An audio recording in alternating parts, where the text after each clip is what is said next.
Bienvenue ce soir pour la deuxième conférence du Collège Belgique consacrée non seulement à la chaire du Québec et à nos amis québécois, puisque nous sommes très heureux avec l'Académie royale de Belgique. Le professeur Didier Vivier ne pouvait pas être présent juste là maintenant parce qu'il a une réunion d'une de ses classes et donc c'est moi-même en tant que secrétaire perpétuel de l'Académie royale de médecine et c'est un sujet qui est très médical que le sommeil puisque nous passons un tiers de notre vie à dormir. Donc c'est vraiment très important d'avoir les informations les plus prégnantes sur ce sujet-là et nous avons eu, je dirais, une vue sur l'ensemble de la problématique du sommeil et des connaissances que l'on a aujourd'hui grâce au professeur Charles Morin qui est un expert mondial sur le sujet de l'Université de Laval et il va nous introduire aujourd'hui sur des sujets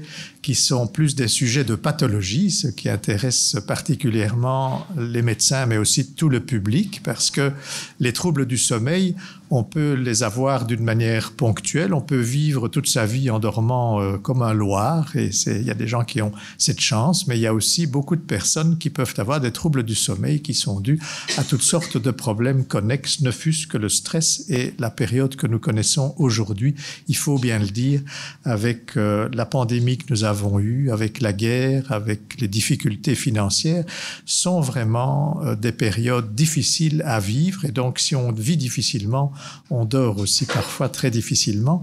Et je vais donc céder la parole au professeur Morin avec le grand plaisir de l'entendre sur les problèmes d'insomnie. Merci beaucoup, professeur Casimir. Bonjour tout le monde et rebonjour à ceux et celles qui étaient là aujourd'hui.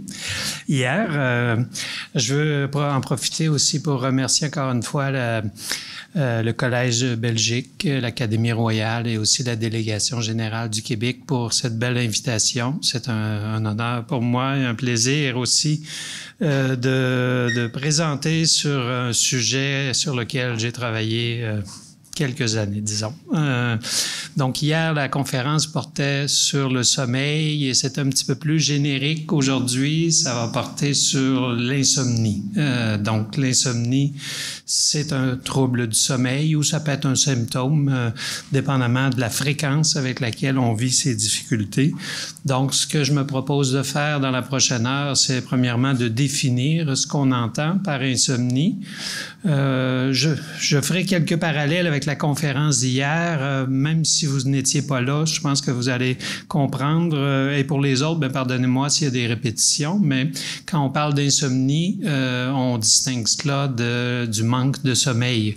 Le manque de sommeil, souvent, on est la propre cause de ce manque de sommeil-là. Dans l'insomnie, on a de la difficulté à dormir en dépit d'avoir l'opportunité de dormir. Donc, après avoir défini ce qu'est l'insomnie, je vais aussi discuter de ses conséquences. À court terme, je pense qu'à peu près tout le monde a vécu des nuits d'insomnie et on sait comment on se sent le lendemain. Mais je vais parler aussi des conséquences à long terme.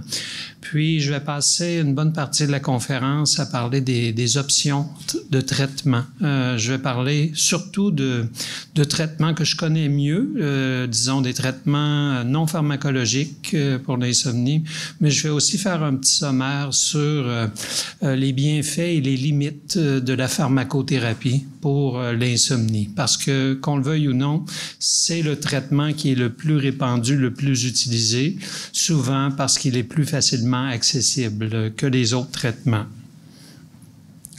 Donc, d'abord, lorsqu'on parle d'insomnie, on fait référence à 3 symptômes classiques, les symptômes nocturnes, parce qu'il y a des symptômes nocturnes et des symptômes diurnes. Mais ça peut se manifester de différentes façons. Quelqu'un va se coucher vers 23 heures et a beaucoup de difficultés à trouver le sommeil, n'arrive pas à s'endormir avant minuit, 1 heure, 2 heures du matin. Mais une fois que c'est parti, disons qu'elle peut dormir jusqu'au lendemain matin. Une autre personne personne va aller se coucher et s'endort très rapidement. 5 minutes et elle est partie, mais au bout d'1 heure, elle est réveillée. Au bout de 2 heures, elle est encore réveillée. 3 heures encore réveillée, ou elle se réveille 1 ou 2 fois, mais c'est vraiment pour des périodes très prolongées. Enfin, le troisième sous-type d'insomnie, c'est la personne qui va se coucher, qui n'a pas de problème à s'endormir et qui peut dormir pendant 4-5 heures, mais soudainement, elle se réveille, il est 4 heures du matin, 3 heures du matin, 5 heures du matin, incapable de se rendormir. Donc ça, c'est les 3 formes d'insomnie classiques et malheureusement, une n'exclut pas l'autre. On peut avoir les 3 types d'insomnie. On retrouve surtout des problèmes d'endormissement initial chez les plus jeunes et disons que les problèmes de maintien du sommeil deviennent plus fréquents à mesure qu'on vieillit. Mais encore une fois, on peut avoir des jeunes qui ont des problèmes de maintien du sommeil et des personnes plus âgées qui vont avoir des problèmes d'endormissement. Mais ça décrit quand même les 3 types d'insomnie. Et on va parler d'insomnie aussi ou d'un trouble d'insomnie, non seulement lorsqu'il y a des symptômes nocturnes, mais ça doit également être accompagné de symptômes diurnes. Donc, la plupart des gens qui vont consulter pour un problème d'insomnie, c'est souvent à cause des séquelles que ça va produire le lendemain. Problème de fatigue, baisse d'énergie, problème d'humeur, problème d'attention, de concentration et à la limite de dépression. Donc, c'est l'ensemble de ces symptômes-là qui va faire en sorte qu'on va parler d'un trouble d'insomnie. Mais encore là, il faut distinguer l'insomnie du dimanche soir versus l'insomnie chronique. Il y a beaucoup de gens qui font de l'insomnie le dimanche soir, soit parce qu'on fait la sieste un peu trop longue au cours du week-end, ou encore des personnes qui sont très anxieuses par rapport au retour au travail le lundi matin.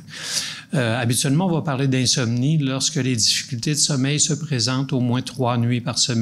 C'est un peu arbitraire, mais 3 nuits par semaine et que ça dure au-delà de 3 mois, on va parler d'une insomnie chronique.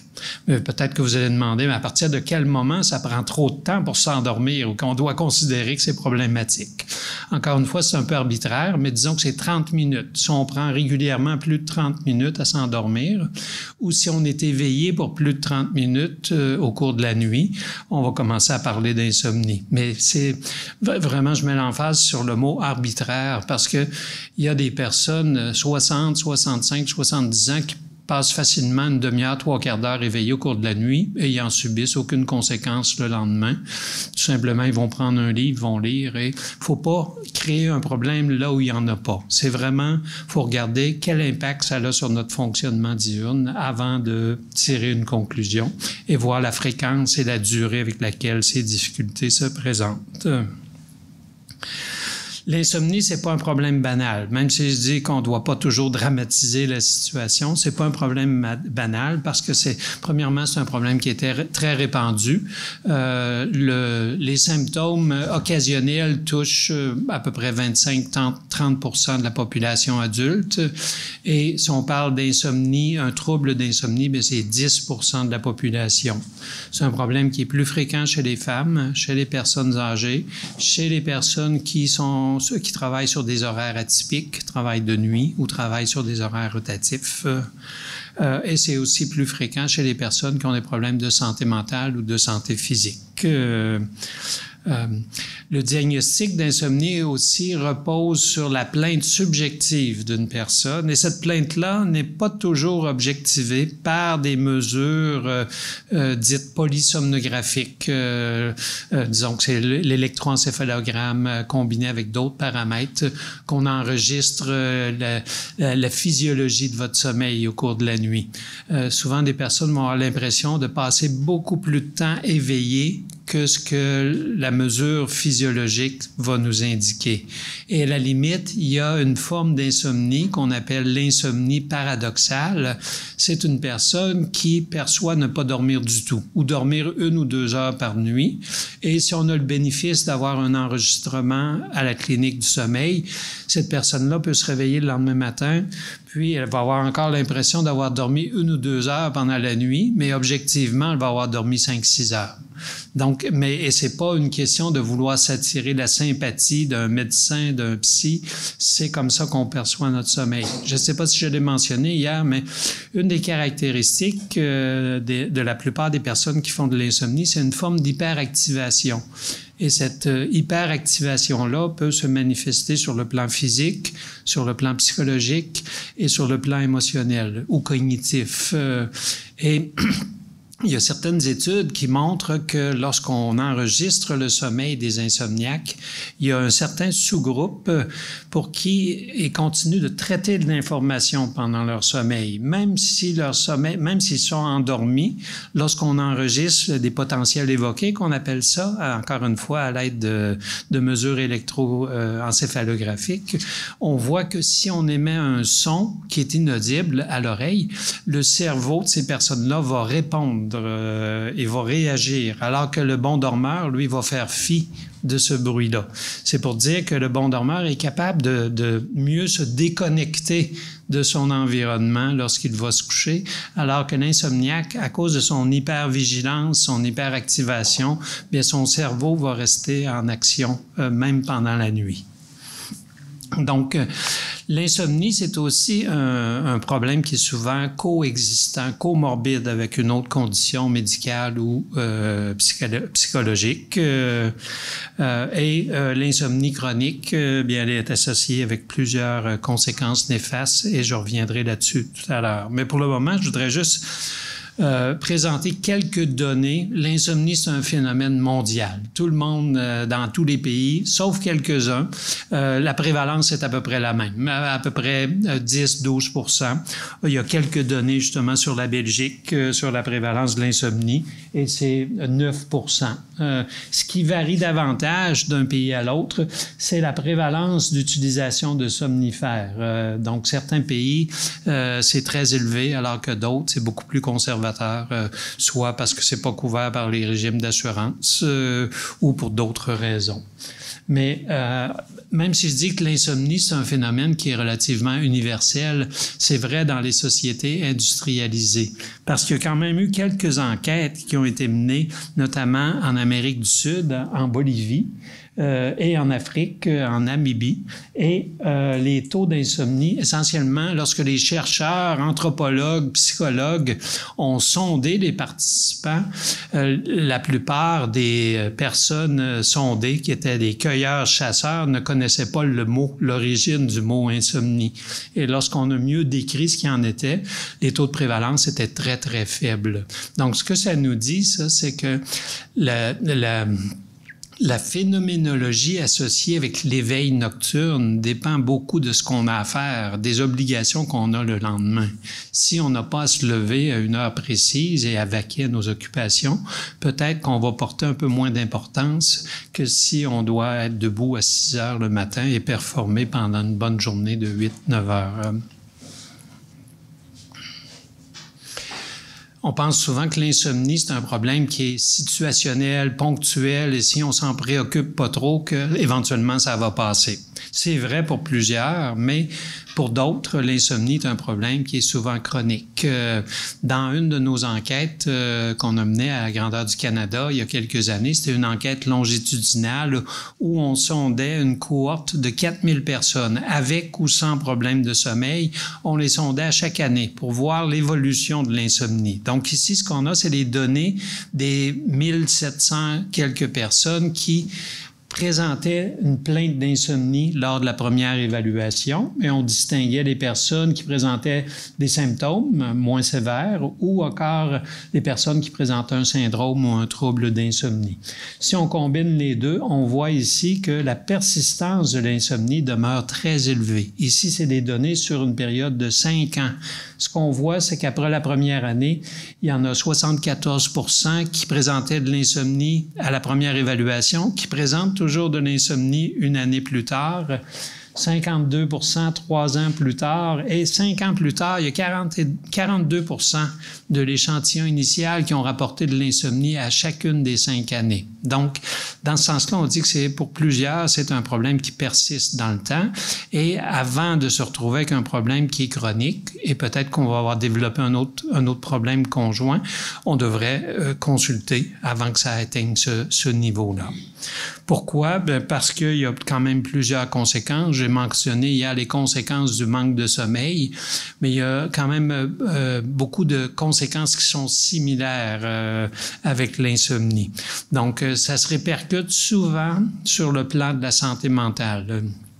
Donc, oui, dans certains cas, l'insomnie peut être un symptôme d'un trouble anxieux, d'une dépression, mais dans bien des cas, le fait de développer de l'insomnie, que l'insomnie persiste, ça pourrait aussi causer éventuellement un état dépressif, même si on n'a aucun antécédent de dépression. D'où l'importance de consulter si on a des problèmes de sommeil et que ces problèmes persistent dans le temps. C'est vrai aussi au niveau de la santé physique. J'ai mentionné hier qu'il y avait des liens entre manque de sommeil et certaines conditions cardiovasculaires. On le voit également avec l'insomnie, certainement avec les liens avec l'hypertension.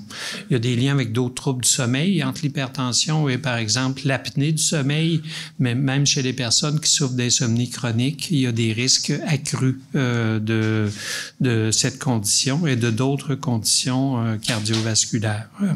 Pour ce qui est de la santé au travail, eh bien, on sait que les personnes qui souffrent d'insomnie vont plus fréquemment prendre des congés de maladie ou vont s'absenter du travail en raison des problèmes de sommeil. Pour d'autres qui ne peuvent pas se permettre de rester à la maison ou de prendre un congé de maladie, bien, ils vont se présenter et c'est ce qu'on va voir qu'il va y avoir une baisse de productivité ou baisse de rendement, ce qu'on appelle communément le présentéisme. Donc, les deux augmentent lorsque l'insomnie persiste dans le temps. Et pour ce qui est de la sécurité publique, bien, tout comme le manque de sommeil peut augmenter les risques d'être impliqué dans un accident de la route ou un accident au travail, c'est aussi vrai pour l'insomnie.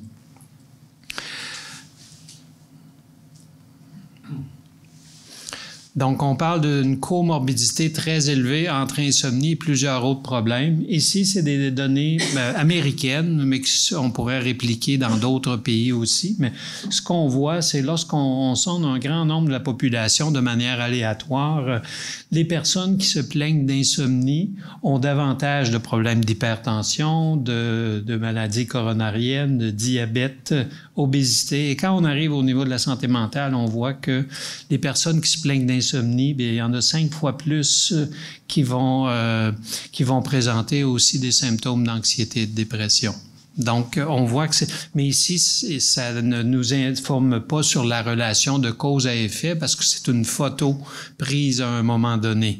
Mais il y a d'autres études longitudinales qui nous informent justement sur la relation qui est souvent bidirectionnelle entre ces deux problèmes-là, anxiété, insomnie ou dépression, insomnie. Une autre façon de voir ces données, c'est, je vous ai dit tout à l'heure que l'insomnie, bien, ça touche environ 10 à 12 % de la population sur une base chronique. Si on regarde la prévalence des troubles psychiatriques, ici, ça inclut tous les troubles anxieux, dépressifs, bipolarité, troubles alimentaires, et ainsi de suite. Donc, c'est quand même très élevé aussi. Et on a dit tout à l'heure qu'il y a à peu près 40 % des personnes avec insomnie qui souffrent d'un trouble psychologique, psychiatrique. Et lorsqu'on prend un échantillon de patients, disons avec une dépression majeure ou un trouble anxieux, bien, il y a 80 % de ces personnes-là qui présentent des difficultés de sommeil, soit des difficultés d'endormissement ou des difficultés de maintien du sommeil.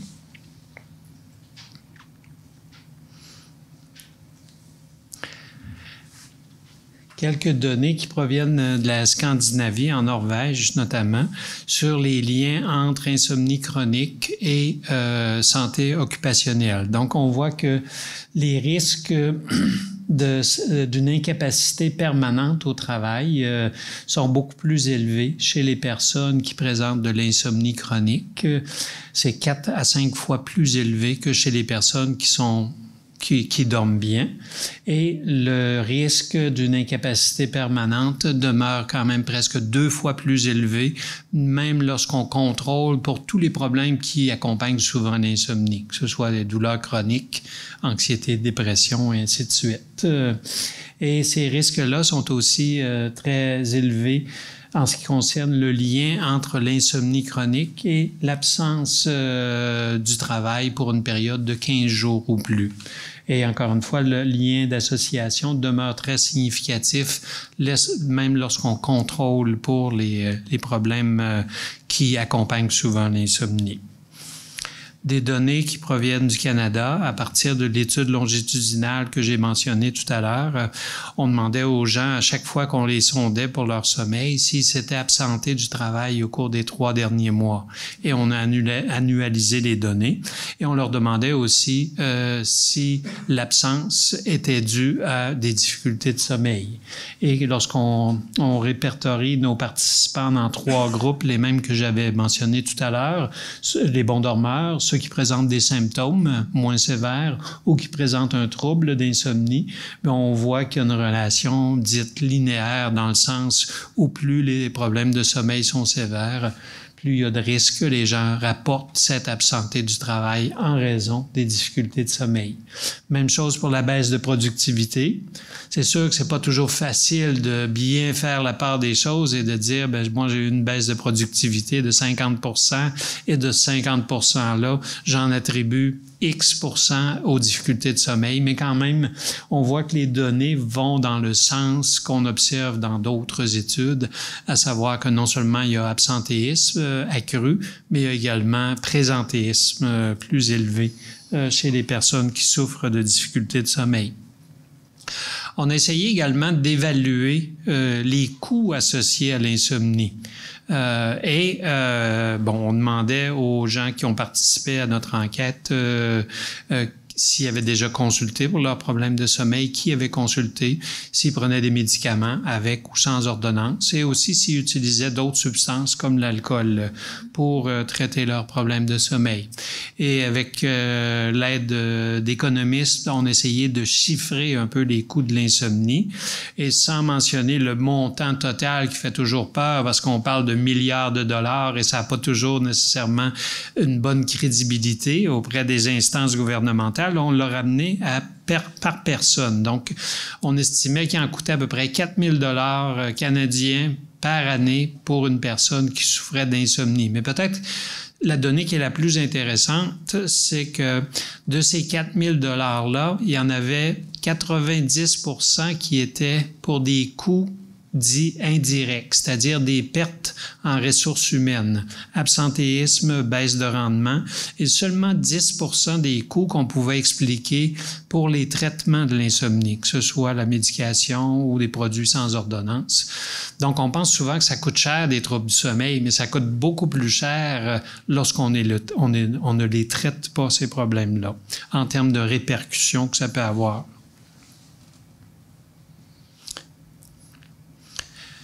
Maintenant, on va aborder différents facteurs qui contribuent à l'insomnie. C'est très difficile de cerner une cause. Il y a des causes multiples à l'insomnie, mais une façon de mieux comprendre l'évolution d'un problème d'insomnie, c'est de faire la distinction entre 3 types de facteurs. Il y a des facteurs qui prédisposent ou des facteurs de vulnérabilité.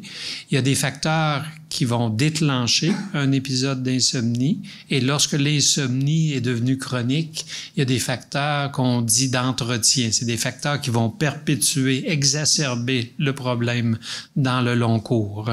Donc, si on se concentre d'abord sur les facteurs de vulnérabilité, il y a des facteurs de vulnérabilité qui sont d'ordre psychologique. Il y en a qui sont d'ordre biologique et d'autres qui sont d'ordre démographique. J'ai déjà mentionné que les femmes, en général, sont à risque plus élevé de faire de l'insomnie, certainement au moment de la ménopause, lorsqu'il y a des changements hormonaux importants. Le vieillissement est aussi un facteur de risque. Sur le plan familial, les antécédents familiaux d'insomnie nous prédispose davantage. Si on a un parent, ou pire 2 parents qui souffraient d'insomnie, on est à risque accru. Mais on n'a pas encore identifié de gènes associés à l'insomnie, comme on l'a fait pour d'autres troubles du sommeil, notamment la narcolepsie, où il y a un gène bien précis qui a été identifié. Pour l'insomnie, il y a beaucoup trop de comorbidité avec d'autres problèmes pour être aussi précis pour ce qui est des éléments héréditaires. Mais on pourrait aussi penser que simplement c'est appris, que lorsqu'on voit nos parents réagir d'une certaine façon face à une première nuit d'insomnie, qu'on peut adopter certains comportements anxieux qui vont également nous prédisposer à l'insomnie. Donc, ces facteurs-là contribuent à une certaine vulnérabilité. Mais sur le plan psychologique, c'est clair qu'une personne qui a un tempérament anxieux est à risque plus élevé de faire de l'insomnie. Cette personne-là, par tempérament anxieux, c'est une personne qui a tendance à s'inquiéter, des fois avec de bonnes raisons, d'autres fois sans aucune bonne raison, mais souvent cette personne-là va avoir de la difficulté à laisser les inquiétudes à l'extérieur de la chambre à coucher. C'est comme si le moment d'aller au lit, c'est comme si c'était le moment propice pour s'inquiéter, pour repasser ce qui s'est passé dans la journée, les bonnes choses, les moins bonnes choses. On se remet souvent en question, est-ce que je l'ai blessé? Est-ce que j'aurais dû dire ça? Est-ce que j'aurais pu le dire autrement? Donc, il y a vraiment beaucoup d'auto-verbalisation, de monologues internes qui vont venir contribuer à l'insomnie chez les personnes qui ont un tempérament de base, un tempérament anxieux. On trouve d'autres caractéristiques aussi chez les insomniaques, mais je suis pas certain que ce soit vraiment spécifique à ces individus-là. Mais certainement qu'il y a beaucoup de perfectionnisme qu'on retrouve chez les personnes qui font de l'insomnie et ça peut être en relation avec leur hypervigilance, leur hyperactivation mentale. C'est pas juste psychologique, l'insomnie. Il y a un volet qui est physiologique, qui est biologique. Et quand on parle d'hyperactivation, cette hyperactivation-là se manifeste également sur le plan physiologique. Ça veut dire un rythme cardiaque qui est un petit peu plus élevé, un débit respiratoire qui est un petit peu plus élevé. Et il y a aussi la température corporelle. Normalement, la température corporelle baisse d'à peu près 1,5 degré pendant la nuit chez les bons dormeurs, mais elle ne baisse pas autant chez les insomniaques. Et ça pourrait expliquer pourquoi il y a tant d'insomniaques qui rapportent souvent avoir chaud la nuit. Pas juste les femmes pendant la ménopause, mais il y a des hommes aussi ou des femmes dans d'autres périodes de vie qui vont rapporter des chaleurs et ça pourrait être parce qu'il y a une mauvaise thermorégulation. Un autre phénomène aussi qui est souvent observé chez les personnes qui souffrent d'insomnie, c'est une forme de réactivité au stress. D'ailleurs, il y a une échelle qui a été développée pour nous indiquer dans quelle mesure une personne est à risque de faire de l'insomnie. Si une personne a une mauvaise nuit de sommeil, à chaque fois qu'il y a un petit stresseur dans sa vie, il y a de bonnes chances que cette personne-là soit à risque plus élevé de éventuellement développer de l'insomnie chronique. Il y en a qui pensent aussi que les personnes qui font de l'insomnie, c'est simplement qu'elles sont plus stressées dans leur vie. C'est pas nécessairement qu'elles font face à un plus grand nombre de stresseurs. C'est plutôt leur façon de composer avec les éléments stresseurs qui va prédisposer ces personnes-là à moins bien dormir le soir. Donc, c'est pas le nombre d'événements stressants, mais c'est plutôt la façon de réagir ou de composer à ces événements-là. Et souvent, ce ne sont pas des stresseurs majeurs, ce sont plutôt des irritants quotidiens. Maintenant, si on passe aux éléments qui précipitent, là, je viens de décrire les facteurs de vulnérabilité. Mais même si on a tous ces facteurs de vulnérabilité-là, habituellement, ça va prendre un élément déclencheur pour développer un épisode d'insomnie.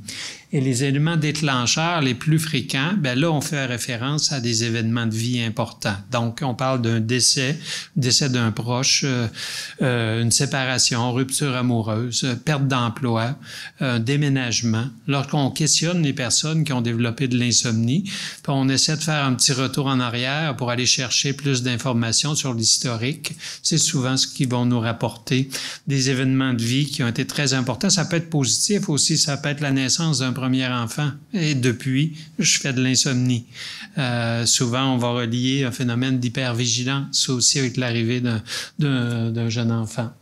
Donc, vous voyez en bleu ici, on a nos éléments de vulnérabilité, de prédisposition.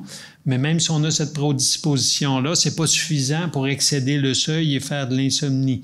Habituellement, ça prend un élément qui va précipiter. Et chez la plupart des personnes, une fois que cet élément déclencheur-là s'estompe, bien la personne va retrouver un sommeil quasi normal.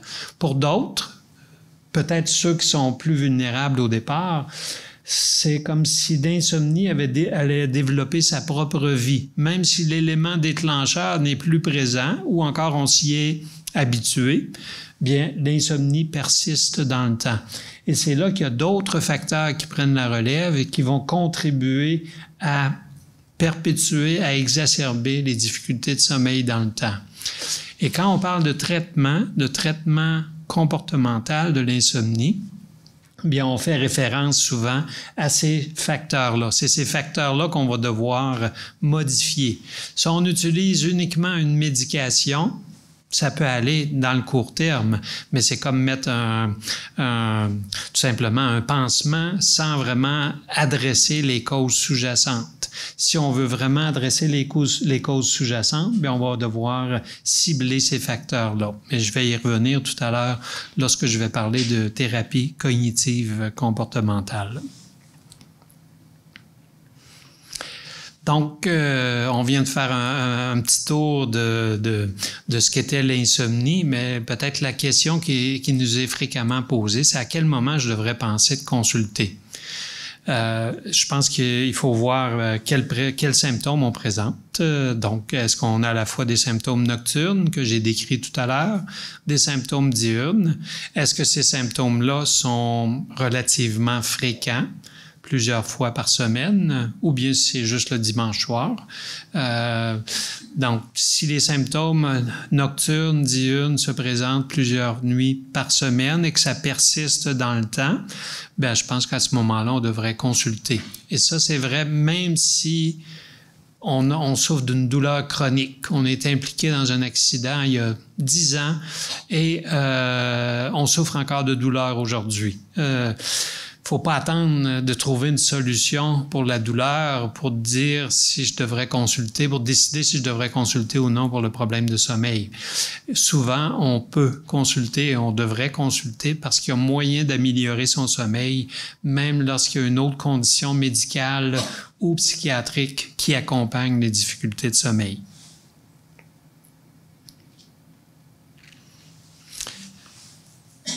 Donc, quelles sont les options thérapeutiques pour l'insomnie? Il y en a toute une panoplie. Si vous faites une recherche sur l'Internet et vous entrez le mot insomnie, vous allez trouver toutes sortes de solutions, certaines plus ou moins loufoques. Mais on peut quand même regrouper les options thérapeutiques en 3 grandes classes. La première et celle sur laquelle je vais porter plus d'attention, c'est la thérapie cognitive comportementale. Donc, je vais y revenir. Je vais d'abord parler de la pharmacothérapie parce que c'est quand même ce qui est le plus utilisé, le plus facilement accessible. Et vers la fin de la conférence, je pourrais dire quelques mots aussi sur les approches dites complémentaires ou alternatives, mais il y a beaucoup moins de données probantes là-dessus. Même si elles sont très populaires, du moins elles le sont chez nous, au Canada, au Québec, sont largement utilisées, mais il n'y a pas beaucoup de données encore pour ça. D'abord, je vais parler des somnifères. Si on décide de consulter, eh bien, habituellement, ce sera avec notre médecin de famille et un peu par défaut, le médecin de famille va nous prescrire une médication, souvent parce qu'on ne connaît pas la thérapie cognitive comportementale ou même si on la connaît, on n'a pas toujours le temps ou on n'a pas été formé pour offrir cette thérapie-là. S'il y a un lien avec des psychologues qui sont formés avec la thérapie cognitive comportementale, bien à ce moment-là, je pense qu'on devrait vraiment se diriger vers ces personnes-là ou se faire diriger vers ce type de professionnel pour avoir le meilleur traitement disponible.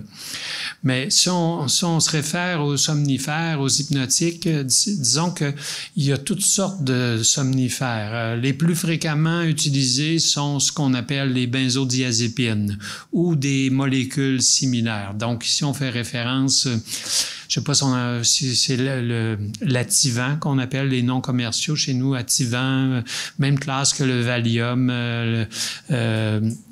le Temazepam ou Restoril. Il y a également les aides, le Zolpidem, le Zopiclone, le Zaleplon. Donc, c'est un petit peu dans la même classe, mais disons que les 3 derniers sont sur le marché depuis moins longtemps que les benzodiazépines et ont peut-être moins d'effets indésirables que ce qu'on peut prendre. Un autre qui est très populaire dans les benzodiazépines, nous, c'est le Rivotril. Donc, je ne sais pas si les noms commerciaux sont les mêmes, mais en général, ces médicaments-là, les benzodiazépines, dépressionnent le système nerveux central. Ils font pas de distinction, ils vont produire un effet anxiolytique, un effet hypnotique et un effet anticonvulsivant. Alors, et vraiment, ils vont nous dépressionner, ils vont nous faire dormir mieux ou nous donner l'impression qu'on dort mieux, mais souvent, ils vont laisser des effets résiduels le lendemain.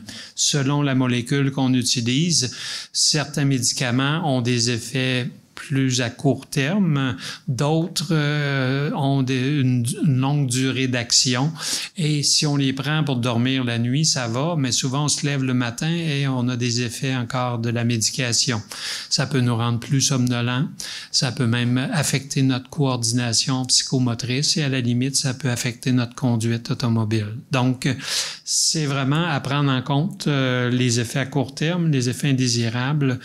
Si on a à choisir, il y a certaines molécules comme les aides, je pense, qui sont préférables aux benzodiazépines et leurs effets sont beaucoup plus spécifiques sur les récepteurs dans le cerveau, sont plus spécifiques pour nous aider à dormir sans pour autant dépressionner tout le système nerveux central. Donc, en général, ces médicaments-là vont améliorer le sommeil, donc vont faire en sorte qu'on va s'endormir plus rapidement. Et aussi, ils vont nous aider à se réveiller moins fréquemment pendant la nuit ou si on se réveille, on va se réveiller pour une plus courte durée. Ça, c'est vraiment les effets bénéfiques à court terme. Mais la plupart de ces médicaments-là vont aussi affecter la physiologie de notre sommeil. Pour ceux et celles qui étaient ici hier, vous vous rappelez, une des premières diapositives, j'ai montré qu'on a différents stades de sommeil au cours de la nuit. Stade 1, 2, 3, 4. 3 et 4 étant les stades de sommeil les plus profonds. Un sommeil qu'on veut avoir parce que ça contribue à la restauration physique de notre corps. Mais quand on prend ces médicaments-là, souvent, ils vont nous faire dormir, mais ils vont aussi diminuer ou même supprimer certains stades de sommeil. Donc, clairement, c'est pas un sommeil dit naturel, entre guillemets, qu'ils vont produire. Ils vont nous aider à rester endormis, à déconnecter de l'environnement, mais c'est pas nécessairement une qualité de sommeil qu'on souhaite avoir. Mais ceci étant dit, dans des situations de stress aigu, on n'a pas le choix. Si on veut bien composer ou mieux composer avec les stress pendant la journée, ben peut-être qu'on n'a pas le choix et d'utiliser une médication, c'est peut-être la seule solution à court terme. Et tant que ça demeure une solution à court terme, je pense qu'il n'y a pas de problème. On ne devrait pas se sentir coupable pour autant. Le problème, c'est souvent, on embarque dans un engrenage. Si on utilise la médication à toutes les nuits sur une période prolongée, bien, c'est un peu comme l'alcool. Plus on en prend, plus on a besoin d'en prendre pour obtenir le même effet. Donc, avec les hypnotiques, les somnifères, c'est un peu la même chose. Ça va fonctionner très, très bien les premières nuits, mais après un certain temps, si on l'utilise à toutes les nuits, ça va perdre de son effet. Et c'est là qu'on dit qu'il y a une tolérance qui va se développer. Non seulement il y a une tolérance, mais il y a aussi des risques d'habituation et même de dépendance. Les médicaments qu'on utilise présentement sont beaucoup plus sécuritaires que ce qu'on avait il y a 20 ou 30 ans avec les barbiturites, mais il reste il y a des risques de dépendance. Imaginez si vous êtes couché, ça fait 2 heures que vous tournez d'un bord et de l'autre, vous n'arrivez pas à dormir, vous vous levez, vous prenez un comprimé, et au bout de 10 minutes, vous êtes parti. Vous êtes endormi. Le comportement de prendre un somnifère est très fortement renforcé par l'élimination d'une situation qui était aversive. Donc, à cause de cette forme de conditionnement-là, ça peut être difficile aussi de se défaire de la médication lorsqu'on voudrait bien s'en défaire. Donc, Encore une fois, il faut retenir que ça peut fonctionner très bien, ça peut être très aidant à court terme, mais il faut être prudent pour ce qui est d'une utilisation à long terme. Il faut aussi prendre en compte la durée d'action de la médication. Certaines médications vont être prescrites à la fois pour nous faire dormir, mais pour réduire notre anxiété. Mais tout en réduisant l'anxiété, ça peut laisser des effets résiduels et un peu brouiller les ondes au cours de la journée. Il y a certaines études aussi qui ont examiné le sommeil de personnes qui utilisent des somnifères depuis plusieurs années et ont comparé le sommeil de ces personnes-là avec des insomniaques chroniques mais qui n'utilisaient pas de médication. Et au final, le sommeil des deux groupes était à peu près le même. Sauf que ceux qui utilisaient la médication, subjectivement, percevaient mieux dormir. Et une des raisons qui est avancée pour ça, surtout avec les benzodiazépines, c'est que ce type de médication-là affecte notre mémoire et il va produire ce qu'on appelle une amnésie antérograde, de telle sorte que on prend la médication et on oublie ce qui se produit dans les heures qui vont suivre. Donc, même si on a développé une certaine tolérance à la médication, on se réveille au cours de la nuit, mais le lendemain matin, quand on sort du lit, on s'en rappelle pas qu'on a réveillé. Donc, c'est un effet un peu pervers, la médication, je dirais. Et c'est vrai, ça, surtout pour les benzodiazépines. Donc, j'ai parlé de deux classes, les benzodiazépines et les aides, mais il y en a plein d'autres médications aussi. Il y a de nouvelles molécules qui ont beaucoup moins d'effets secondaires et on pense que ces molécules-là pourraient être utilisées sur une plus longue période sans pour autant produire de tolérance. Mais souvent, c'est ce qu'on nous dit lorsque la médication arrive sur le marché les premiers mois, les premières années, puis plus on a d'expérience avec ces médicaments-là, plus on découvre des choses qu'on n'avait pas identifiées au départ. Donc, je pense qu'il faut être prudent, mais en même temps, il faut comprendre aussi la détresse que les personnes qui souffrent d'insomnie vivent et des fois, on n'a pas le choix. Donc, je pense qu'il ne faut pas pour autant se sentir coupable si on a besoin de ce type d'aide-là dans certaines situations. Donc, si on parle des indications de la pharmacothérapie, bien certainement que peut-être que ça a plus une indication dans l'insomnie situationnelle, stress aigu, changement d'environnement, décalage horaire, certaines formes d'insomnie associées à une condition médicale, psychiatrique ou un autre trouble du sommeil.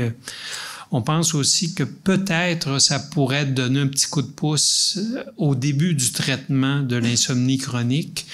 Tout à l'heure, je vais vous présenter des données où on a combiné justement une médication avec la thérapie comportementale et on voit que en début de traitement, ça peut avoir un effet, ça peut accélérer la réponse thérapeutique.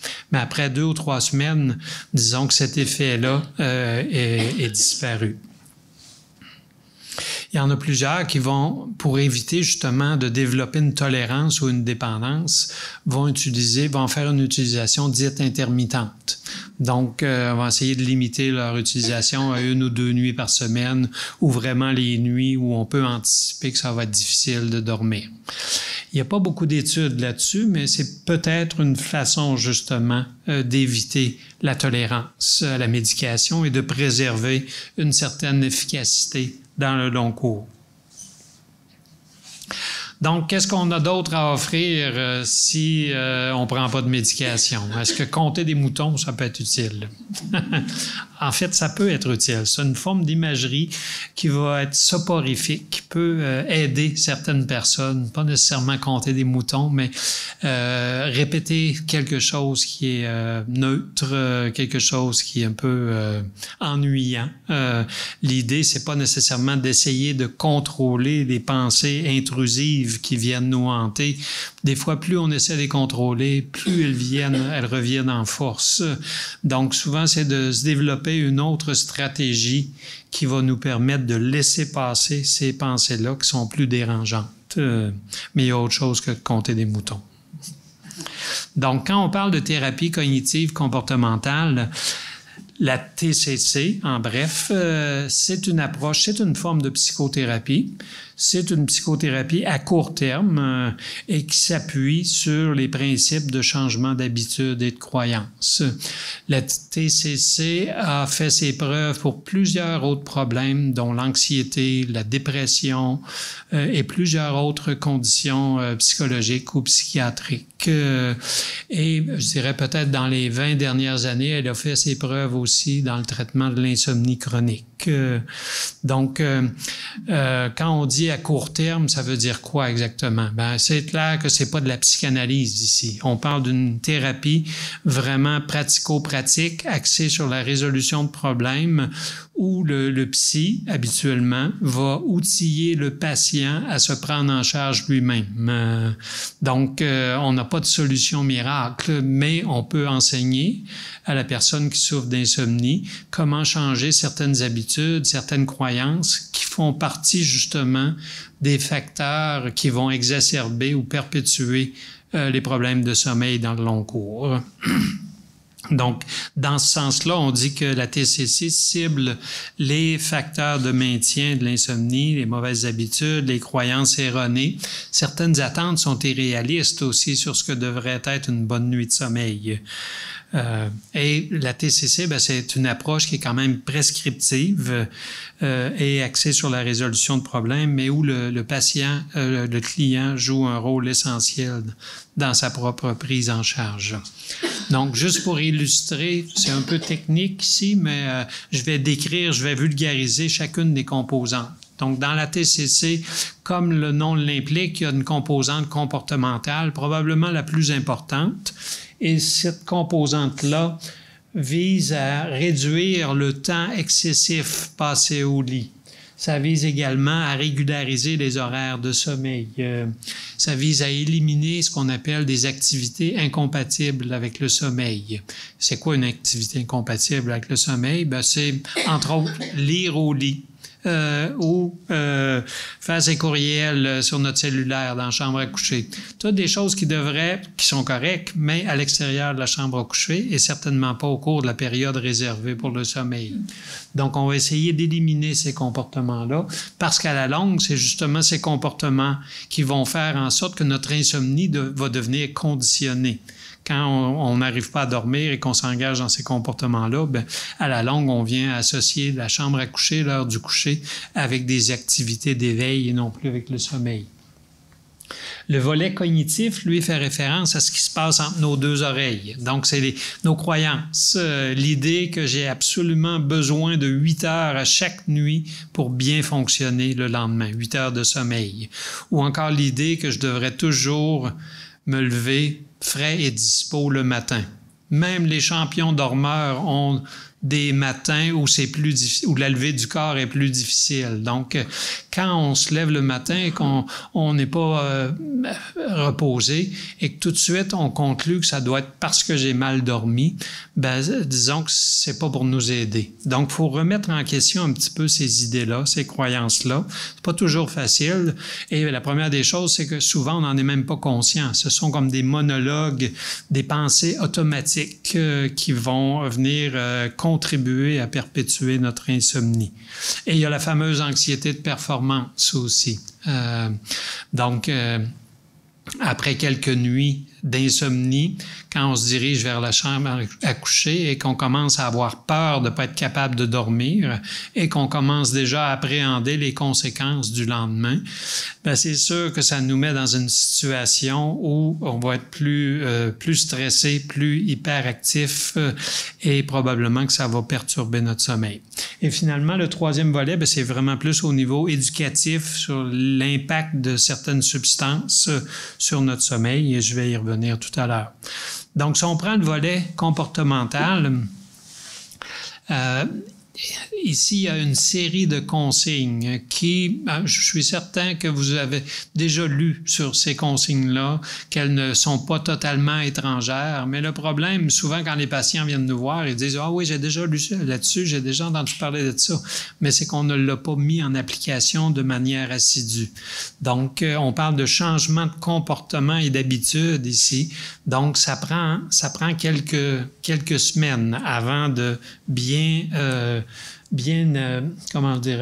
intégrer ces changements comportementaux. Donc, la première des choses à faire si on souffre d'insomnie, c'est non pas d'augmenter le temps qu'on passe au lit, mais plutôt de réduire le temps passé au lit. On va compresser notre fenêtre de sommeil. Si vous venez me voir et que vous vous plaignez d'insomnie, je vais vous demander de garder un petit journal de bord pendant une semaine, peut-être 2 semaines.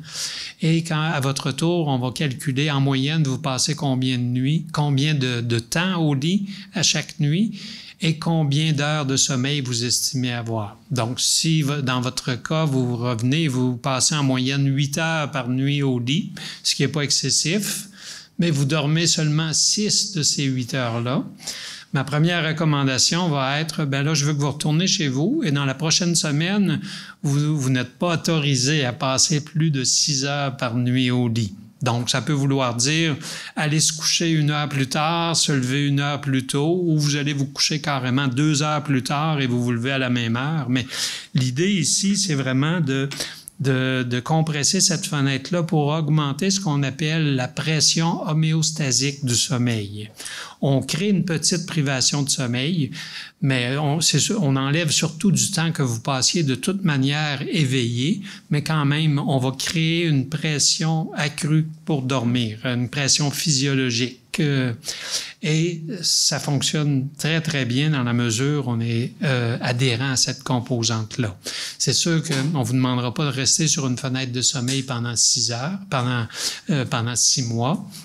Ce qu'on fait à chaque semaine, c'est qu'on va réévaluer votre fenêtre de sommeil. On va regarder la proportion du temps que vous passez dormi sur le temps passé au lit. Si vous passez 6 heures à dormir sur 8 passées au lit, on fait un simple pourcentage, ça donne 75% d'efficacité de sommeil. C'est pas très bon. Ce qu'on vise, c'est plutôt 90% et plus. Donc, c'est clair que si vous passez 3 heures par nuit au lit, vous allez dormir les 3 heures. Donc, votre efficacité de sommeil va être à 100%, mais probablement que vous ne pourrez pas rester éveillé le lendemain. Donc, c'est pour ça qu'on va limiter habituellement la baisse du temps au lit à 5h30, 6 heures.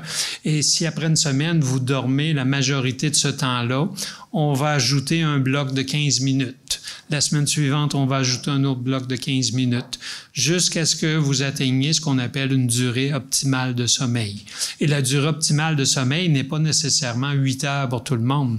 Il y a beaucoup d'insomniaques qui se disent satisfaits de dormir pendant 6h30 puisque c'est un sommeil qui est plus continu, moins interrompu, moins fragmenté, plutôt que d'avoir 7h30 ou 8 heures de sommeil, mais qu'un sommeil qui est entrecoupé de plusieurs éveils prolongés au cours de la nuit.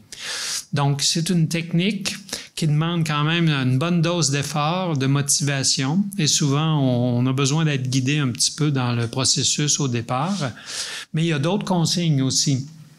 C'est important d'aller au lit uniquement lorsqu'on est somnolent, pas juste fatigué, somnolent. Ce qu'on veut, c'est quand on va se coucher, on s'endort rapidement. Si on va se coucher et on n'est pas somnolent, on va tourner d'un bord et de l'autre, et on va passer une demi-heure, 3/4 d'heure, 1 heure, puis on va être encore réveillé. Donc, si on pense qu'on est somnolent, on va se coucher, mais qu'on ne s'endort pas en 15-20 minutes, on ne devrait pas rester là. On devrait sortir du lit, aller dans une autre pièce et s'engager dans une autre activité. Ça peut être un peu de lecture, quelque chose qui est pas trop stimulant. Là, ça peut être tout simplement la lecture ou écouter de la musique ou autre chose. Et on revient au lit uniquement lorsqu'on sent la somnolence nous envahir. Donc, on peut avoir besoin de répéter ce processus-là au cours de la nuit. Et les premières nuits, ça peut être très frustrant. Donc, il faut se donner du temps. Et il ne faut pas conclure tout de suite que ça fonctionne ou ça ne fonctionne pas. Il faut se donner quelques semaines à suivre ce régime-là de manière assidue. Vous allez dire, bon, c'est un peu militaire, votre affaire, mais ça fonctionne. Et l'important, c'est de suivre toutes les consignes et non pas celles qui font notre affaire et qui sont moins pénibles. Donc, tout à l'heure, je parlais d'activités incompatibles avec le sommeil. Bien, vous réservez le lit et la chambre pour le sommeil. Il y a une exception, j'entrerai pas dans les détails, mais et si après coup, bien, vous trouvez pas le sommeil rapidement, bien, vous devriez suivre les autres consignes.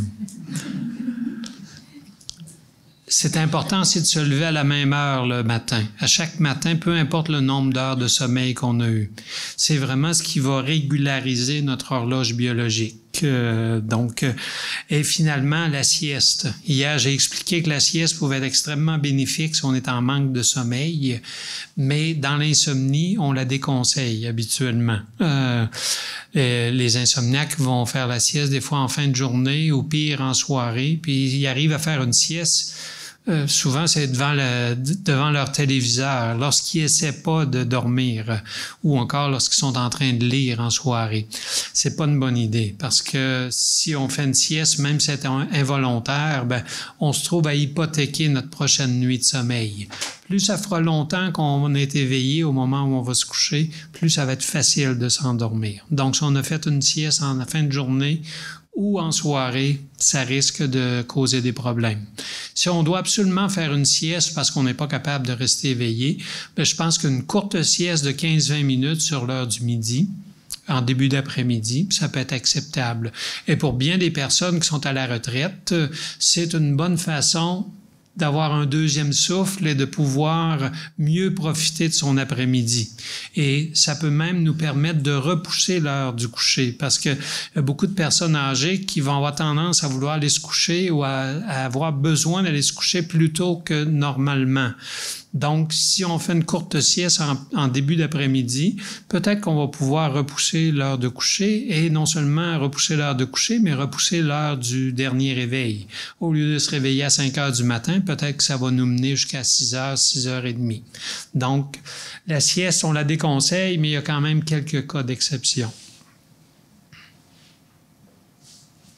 C'est important aussi de maintenir une bonne hygiène du sommeil. Donc, c'est clair que la caféine et la nicotine sont des stimulants qui peuvent perturber nos nuits de sommeil.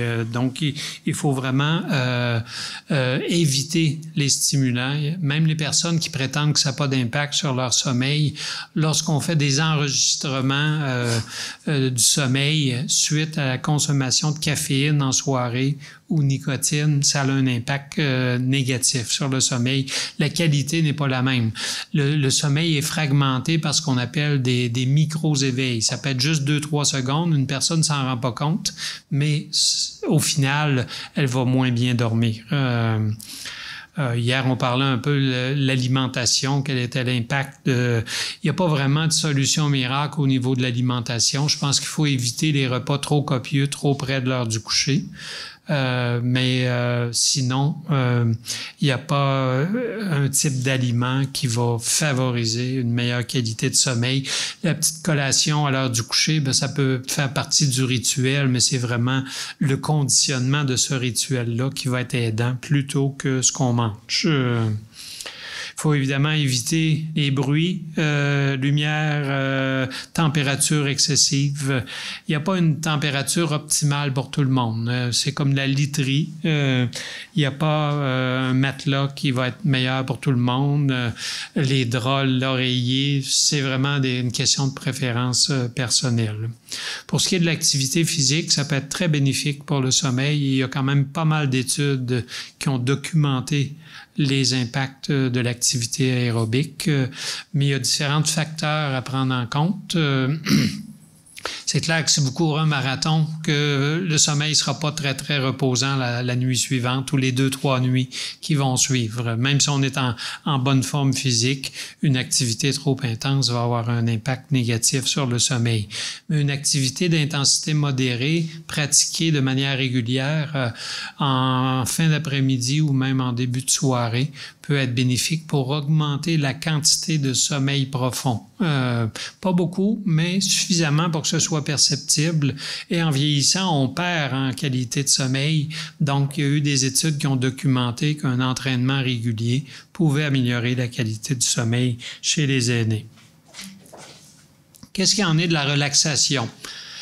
C'est un peu au psychologue. La relaxation est un peu au psychologue, parce que l'aspirine est au médecin. On l'utilise à toutes sortes de sauces et ça peut être très bénéfique, mais je dirais pas pour tout le monde.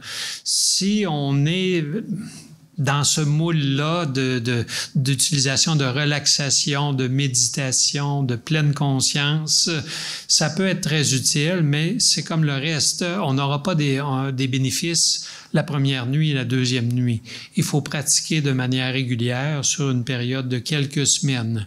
Et il faut surtout éviter de pratiquer la méthode qu'on va choisir à l'heure du coucher. On va d'abord la pratiquer pendant la journée lorsqu'il n'y a pas d'autres interruptions.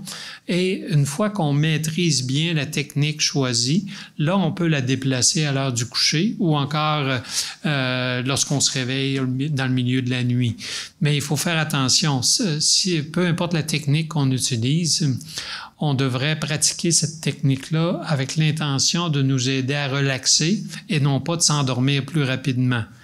Si on s'endort plus rapidement, ce sera un bonus, mais on ne devrait pas créer cette attente-là que si j'arrive à relaxer, je vais m'endormir plus rapidement. Ça peut avoir un effet inverse et accentuer notre anxiété de performance. À force de vouloir trop bien faire, ça peut avoir des effets néfastes.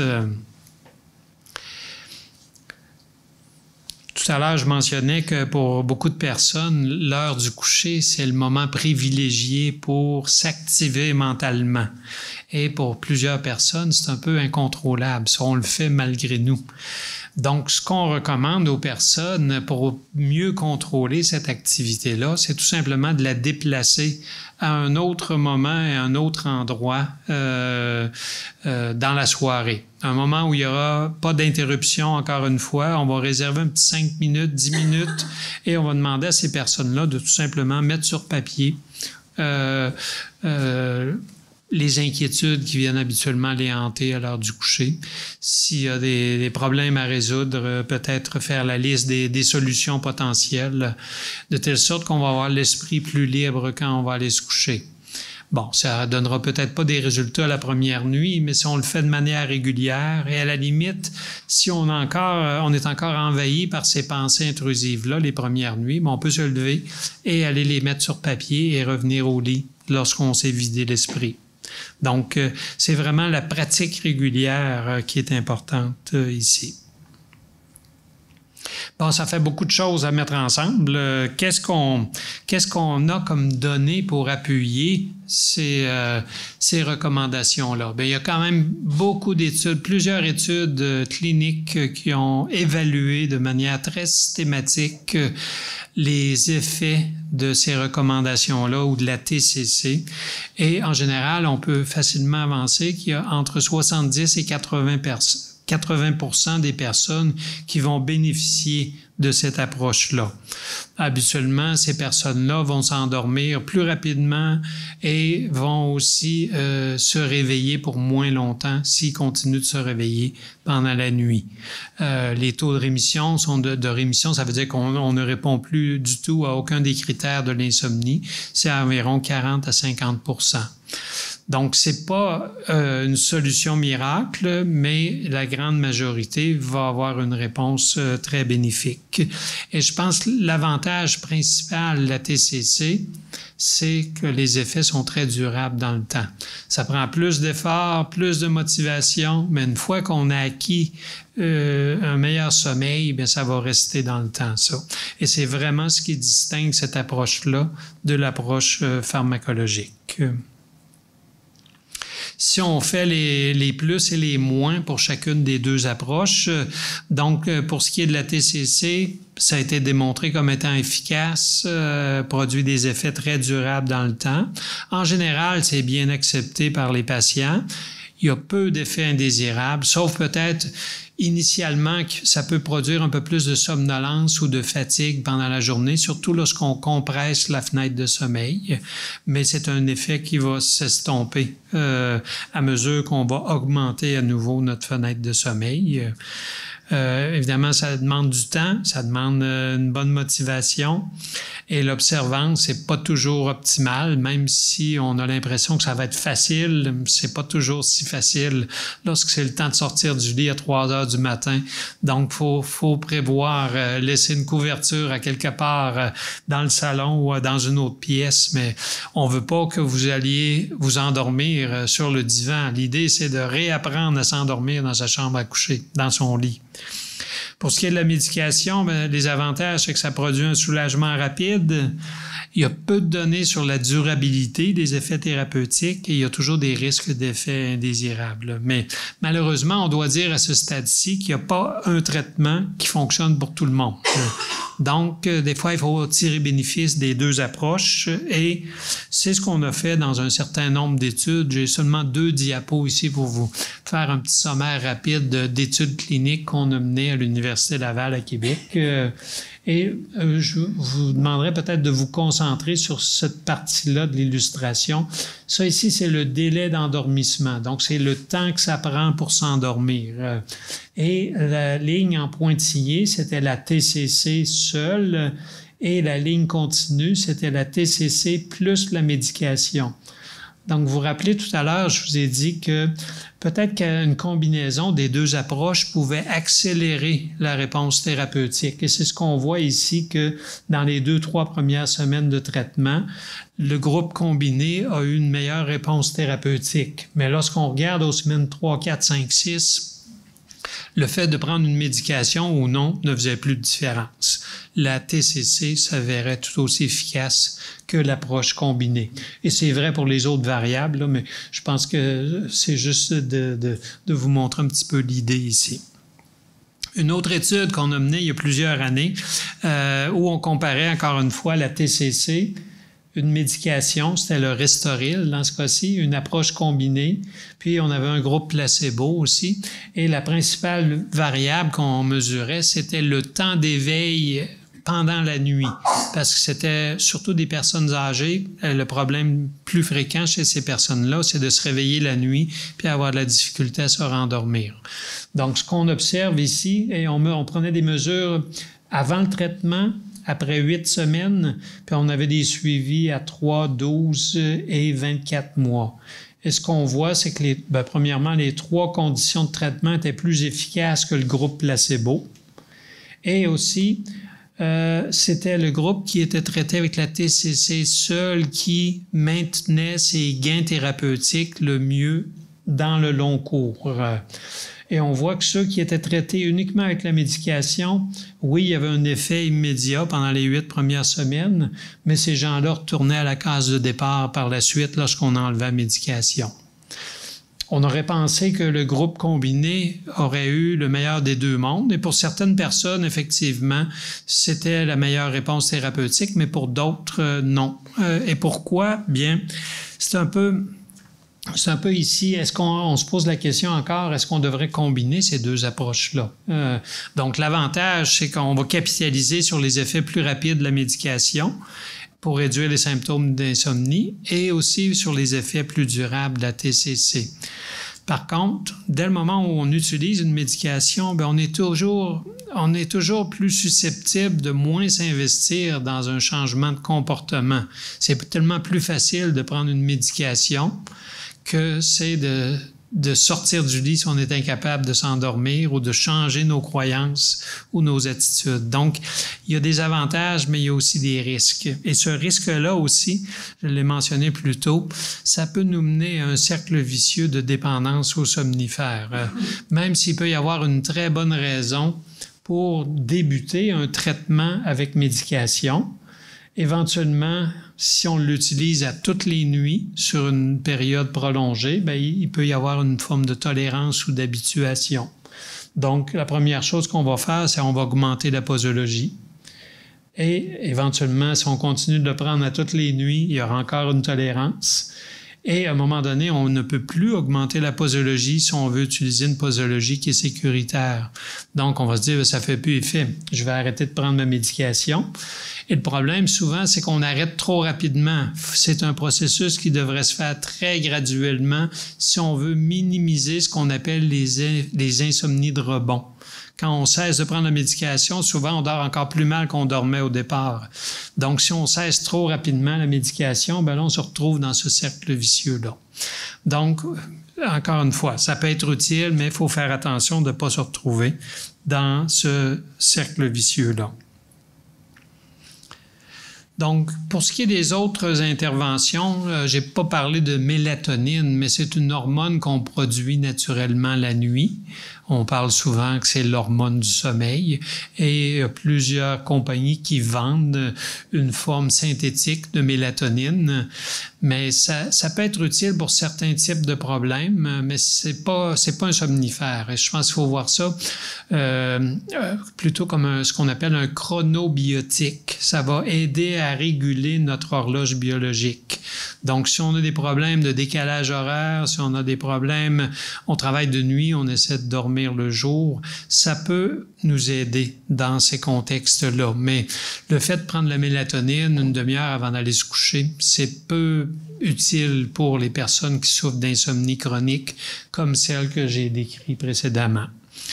La luminothérapie, c'est une autre forme d'intervention qu'on peut utiliser pour certains problèmes de sommeil, notamment les problèmes d'avancement de phase, les personnes âgées qui n'arrivent pas à rester éveillées passer 20 heures le soir, mais qui se réveillent à 4 heures du matin.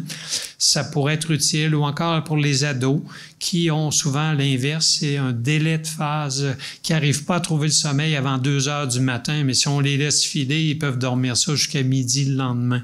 Donc, on voit que c'est un débalancement au niveau de l'horloge biologique et la luminothérapie, lorsqu'elle est bien utilisée au bon moment pour une bonne durée, bien, ça peut être aidant dans ces contextes-là. Pour ce qui est des approches complémentaires, alternatives, la phytothérapie, il y a surtout des études qui ont évalué l'effet de la valériane, qui est une plante, donc à base de racines de plantes. Il y a quelques études qui suggèrent que ça pourrait avoir un effet bénéfique, mais très modeste, pour améliorer le sommeil chez les personnes qui souffrent d'insomnie. Hier, on posait la question sur l'acupuncture. C'est très populaire et on commence à avoir certaines données, mais disons que c'est pas suffisamment avancé pour en faire une recommandation comme traitement de choix. Vraiment, le traitement de choix, c'est ce que je viens de vous décrire, la thérapie cognitive comportementale, et c'est pas uniquement les psychologues qui le disent. Il y a plusieurs associations médicales et spécialistes du sommeil qui ont fait des revues systématiques de la littérature, et dans chacun de ces guides de pratique clinique-là, c'est toujours la thérapie cognitive comportementale qui est recommandée. Vous allez dire, mais on va chercher ça où, cette thérapie-là? C'est bien le problème, c'est que c'est pas très disponible encore. Peut-être davantage en Amérique du Nord qu'en Europe, mais ça commence un peu à se développer. Et habituellement, comme je l'ai mentionné plus tôt, ce sont les psychologues qui vont offrir ça, ou certains spécialistes du sommeil qui ont une formation dans ce qu'on appelle la médecine comportementale du sommeil. À défaut de connaître un psychologue, vous pouvez toujours contacter une clinique du sommeil. Certaines cliniques du sommeil sont associées ou ont des psychologues qui leur sont associés pour offrir ce type d'approche-là, ou vous en parlez à votre médecin de famille. Il y a aussi certaines formes de cyberthérapie où on offre quelques éléments de la thérapie comportementale, mais disons qu'il y a pas vraiment encore de programme qu'on peut recommander comme étant officiellement validé à partir de données probantes. Donc, il faut être un peu prudent de ce côté-là. Et je pense que la plupart des gens vont avoir besoin d'un certain coaching au départ pour se sortir de cet engrenage-là, surtout lorsqu'ils souffrent d'insomnie chronique. Je pense que ce qu'on a de disponible sur l'Internet peut être utile dans certains cas d'insomnie plus légers, mais pour les cas plus récalcitrants, je pense qu'on va avoir besoin de consulter un professionnel qui s'y connaît en la matière. Donc, pour conclure, l'insomnie, c'est un problème de santé publique qui est très répandu. Il faut pas le prendre à la légère. C'est souvent un problème chronique qui entraîne des conséquences néfastes sur la qualité de vie et sur la santé en général. C'est important de consulter. Il y a des traitements qui peuvent nous aider et il faut être patient. Ça donnera pas nécessairement des résultats la première nuit. Faut voir la médication. Moi, je vois ça un peu comme une bouée de secours. Lorsqu'on est pris dans une situation stress aigu, mais quand c'est possible, on devrait vraiment implanter la thérapie cognitive comportementale parce que les effets sont beaucoup plus durables dans le temps. Alors voilà, je vous remercie pour votre attention et ça va me faire plaisir de répondre à vos questions pour les prochaines minutes. Merci beaucoup.